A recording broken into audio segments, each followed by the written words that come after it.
अस्सलाम वालेकुम। कैसे हैं आप लोग सब? इंशाल्लाह सब खैरियत से होंगे। अच्छा, आज मैंने बनाया बहुत अच्छी नेपाली डिश है ये चिकौनी। ये बहुत मज़े की है। इसे चावलों के साथ खाइए, रोटी के साथ खाइए, दोनों साथ बहुत मज़े की लगेगी और बहुत ही आसानी से तैयार हो जाती है। देखें, इसे आप सादे चावलों के साथ खाइए इस तरह। बहुत अच्छी, बहुत मज़े की रेसिपी है ये। आप इसे ज़रूर ट्राई कीजिए। तो चलिए देखें हम किस तरह बनाते हैं इसे। अच्छा, चिकौनी बनाने के लिए हमने सबसे पहले लिया है दही है ये आधी कप दही है। इस दही को हम फेंट लेंगे। देखिए दही हमने अच्छी तरह फेंट लिया। अब इसमें हम डाल देंगे बिल्कुल 2 से 3 चम्मच पानी डालेंगे। थोड़ा सा पतला करना है हमें, बहुत ज़्यादा पतला नहीं करना है इसे। दही इतनी पतली होगी। इसके बाद हम इसमें डाल देंगे हाफ़ टी स्पून नमक है, थोड़ा सा नमक डालना है इसमें बिल्कुल। हाफ़ टेबल स्पून इसमें आमचूर पाउडर डालेंगे। हाफ़ टेबल स्पून इसमें हम लाल मिर्च पाउडर डालेंगे। इन सबों को मिलाकर मिक्स कर देंगे अच्छे से। देखिए हमने इसे बहुत अच्छी तरह फेंट लिया, सारी चीज़ें मिलानी है। अब इसमें हम मिला देंगे आलू है, ये 2 आलू लिए हैं मैंने, और ये प्याज है, 1 प्याज लिए। पूरी प्याज को मिला देंगे हम।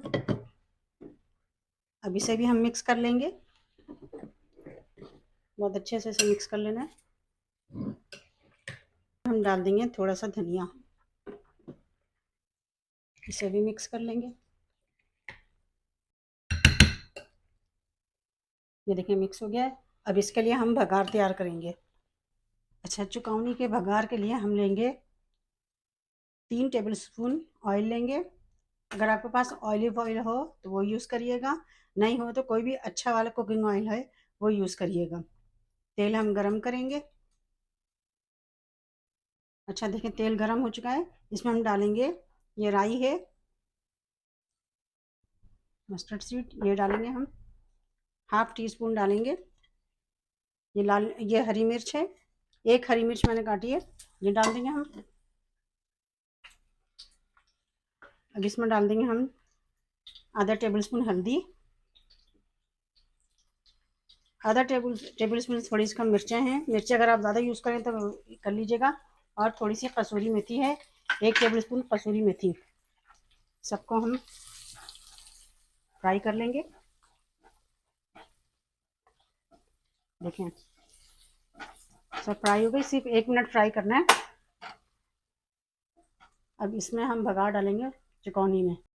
देखें हम इसमें भगार डालेंगे।